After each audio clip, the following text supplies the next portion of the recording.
नाज़रीन बच्चों ਨੂੰ ਖਵਾ ਰਹੇ ਆਪਾਂ ਮਿਰਚਾਂ ਉਹ ਤਾਜੀ ਮਿਰਚਾਂ ਦੀ ਪਾਪੜ पापड़ समझ लो न्याणे पापड़ मिर्चा ने बड़े शौक ना खाते हैं। अज आप मिर्चा खवा रहे हैं जो सारे तो ज्यादा मिर्चा खाऊगा मुकाबला जीतेगा उन्होंने मिलेगी पॉकेट मनी।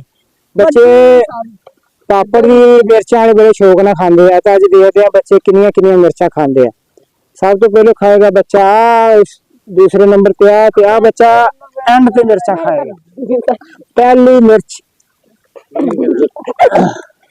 इधर इधर सामने सामने मुंह कर नहीं बाजी एक बच्चे ने अभी मिर्च खा दिया होगी बस बस बस बस आजा जी आजा दूसरे नंबर वाले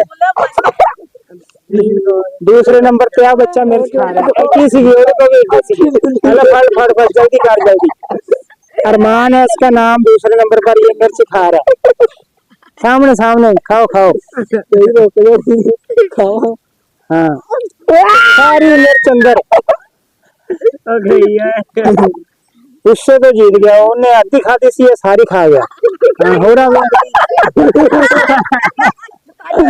दूसरा बच्चा भी गया जी। हाँ बच्चा तीसरे नंबर आएगा 2 मिर्चा खाऊगा तो जीतूगा। पहली मिर्च है जी इसका नाम है मोजन पूरी मिर्च खाएगा तो जीतेगा। सारी कवर अच्छा दूसरे नंबर पर मैं इसे छोटी मिर्च दूंगा।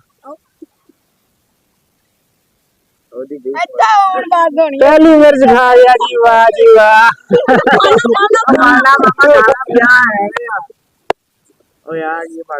आए दूसरी चलेंगे दूसरे मिर्च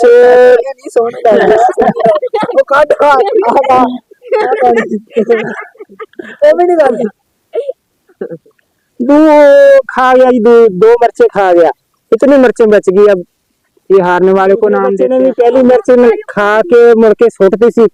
चलो तीसरे बच्चे ने खा के ली ना मुकाबला आप जिताने जी मुकाबले का विनर इसका भी ना तीसरे बच्चे ने 2 मिर्चा खा तो लिया लेकिन हाले तक धुआं हाले तक कन्ना चो निकल रहा अखा च पानी भी आ गया बहुत मुश्किल मुकाबला सी। इसको मिलती है पॉकेट मनी ढेरों सारी जिसमें वो काफी कुछ एंजॉयमेंट कर सकता है।